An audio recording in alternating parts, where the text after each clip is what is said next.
आप सभी का आपके अपने channel geography with DC Jat में स्वागत है। पेश है 7 मिनट धमाका पार्ट 9 कक्षा 10 सामाजिक विज्ञान के राजनीति विज्ञान पार्ट 5 जनसंघर्ष और आंदोलन। जनसंघर्ष व आंदोलन। प्रश्न 1, सरदार सरोवर बांध किस नदी पर बनाया जा रहा है? ये बन चुका है। सही उत्तर है इसका ख, नर्मदा। सरदार सरोवर बांध नर्मदा नदी पर है। अगला क्वेश्चन 2, भारत में सूचना का अधिकार अधिनियम कब पारित हुआ? तो भारत में सूचना का अधिकार अधिनियम 2005 में पारित हुआ, तो इसमें सही होगा ग, 2005। प्रश्न 3, नेपाल में लोकतंत्र कब कायम हुआ? तो इसमें क में दे रखा है 1950, ख में 1970, ग में 1990 और घ में 1980। तो 1990 के दशक में नेपाल में लोकतंत्र कायम हुआ था, तो सही उत्तर होगा 1990। अगला क्वेश्चन चौथा, 7 पार्टी अलायंस किस देश से संबंधित है? तो इसका उत्तर है नेपाल, तो सही उत्तर होगा इसमें घ, नेपाल। प्रश्न 5, निम्न में से जो वर्ग विशेष के हित समूह का उदाहरण नहीं है?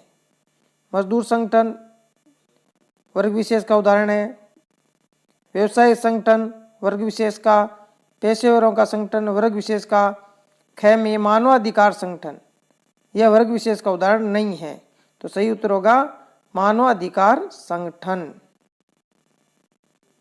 अगला क्वेश्चन, निम्न में से जन आंदोलन का उदाहरण है?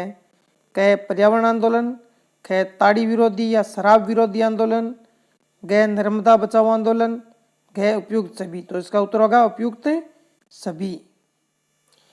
अति लघुतरात्मक प्रश्न। प्रश्न 1, नेपाल में अंतिम राजा कौन था? उत्तर ज्ञानेंद्र। अगला क्वेश्चन प्रश्न 2, बोलीविया जल युद्ध का क्या परिणाम निकला? उत्तर ठेकों को निरस्त कर पुनः पुरानी व्यवस्था को लागू किया गया। प्रश्न 3, दबाव समूह किसे कहते हैं? उत्तर समान पेशे, हित, आकांक्षा अथवा मत के लोगों के संगठन को दबाव समूह कहते हैं। प्रश्न 4, आंदोलन का अर्थ स्पष्ट करो।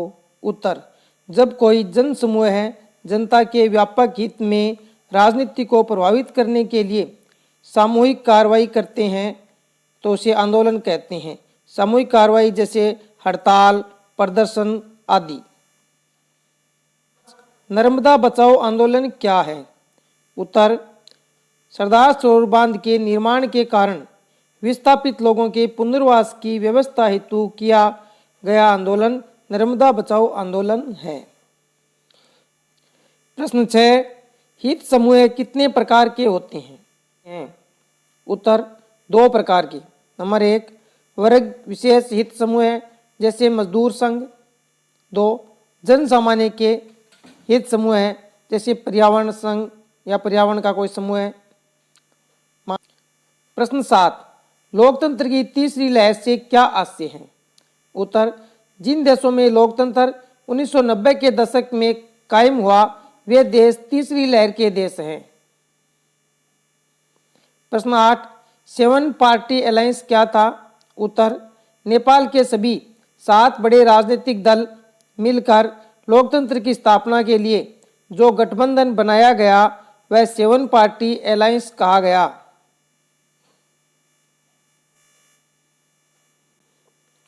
प्रश्न 9, किन्हीं 4 जन आंदोलन के नाम लिखो। उत्तर 1, नर्मदा बचाओ आंदोलन, 2, शराब विरोधी आंदोलन, 3, महिला आंदोलन, 4, पर्यावरण आंदोलन। प्रश्न 11, आंदोलनकारी समूह क्या है? ये किस प्रकार कार्य करते हैं?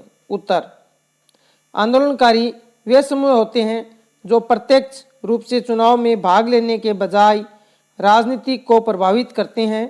वे मार्च, हड़ताल तथा विरोध प्रदर्शन द्वारा सरकार का ध्यान किसी खास मुद्दे की तरफ खींचने का प्रयास करते हैं। प्रश्न 12, दबाव समूह व आंदोलन में क्या अंतर है? उत्तर: एक, दबाव समूह का संगठन मजबूत होता है जबकि आंदोलनों में संगठन ढीला ढाला होता है। दबाव समूह के फैसले औपचारिक होते हैं जबकि आंदोलन के फैसले अनौपचारिक होते हैं। प्रश्न 13, नेपाल में किस राजा की हत्या हुई थी? उत्तर: नेपाल में राजा वीरेंद्र की हत्या हुई थी। प्रश्न 5, नेपाल में लोकतंत्र के लिए दूसरा आंदोलन के विभिन्न चरणों को स्पष्ट कीजिए। उत्तर: नेपाल के राजा ज्ञानेन्द्र द्वारा 2005 में लोकतांत्रिक सरकार को भंग करना। अप्रैल 2006 में आंदोलन खड़ा हुआ जिसका उद्देश्य था सत्ता की बागडोर राजा के हाथ से लेकर दोबारा जनता को सौंपना। नेपाल के सभी राजनीतिक दलों ने सर्वदलीय गठबंधन एसपीए बनाया और 4 दिवसीय बंद का आह्वान किया जो जल्दी ही जनता के अपार समर्थन से अनिश्चितकालीन बंद का रूप ले लिया। 4 प्रमुख मांगे थी: संसद को बहाल किया जाए,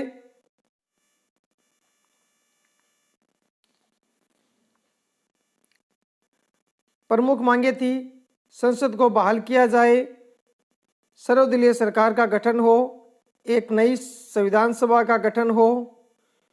5 24 अप्रैल 2006 को राजा ने उपरोक्त तीनों मांगे स्वीकार कर ली और इसी के साथ नेपाल का लोकतंत्र आंदोलन समाप्त हुआ।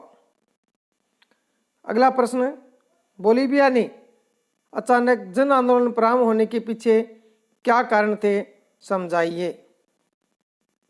उत्तर: बोलीविया में अचानक जन आंदोलन प्रारंभ होने के पीछे निम्न कारण रहे। एक, जल के लिए बोलीविया के संघर्ष का मुख्य कारण वहां की सरकार द्वारा नगरपालिका द्वारा की जाने वाली जलापूर्ति का अधिकार एक बहुराष्ट्रीय कंपनी को बेचना। दूसरा, बहुराष्ट्रीय कंपनी द्वारा पानी की कीमतों में 4 गुना बढ़ोतरी करना। तीसरा, पानी का मासिक बिल 1000 रुपये तक पहुंच गया जबकि लोगों की मासिक आय मात्र 5000 रुपये थी। चौथा, कोचबंबा शहर में हड़ताल पर नियंत्रण करने के लिए मार्शल लॉ लागू करना। प्रश्न 7, दबाव समूह की गतिविधियां लोकतांत्रिक सरकार के कामकाज में कैसे उपयोगी होती है, स्पष्ट कीजिए। उत्तर: दबाव समूह की गतिविधियां लोकतांत्रिक सरकार के कामकाज में काफी उपयोगी होती है। इसे निम्न प्रकार से स्पष्ट किया जा सकता है। 1, सरकार पर धनी और ताकतवर लोगों के अनुचित दबाव के प्रतिकार में लाभदायक। 2, परस्पर विरोधी हितों के मध्य समन्वय और संतुलन स्थापित करने में सहायक। तीसरा, कानून निर्माण में सहायक। चौथा, सरकार और जनता के मध्य की कड़ी। वीडियो पूरा देखने के लिए धन्यवाद। वीडियो पसंद आया तो उसे लाइक करें, शेयर करें, उस पर कमेंट करें और चैनल सब्सक्राइब नहीं किया है तो चैनल को सब्सक्राइब जरूर करें।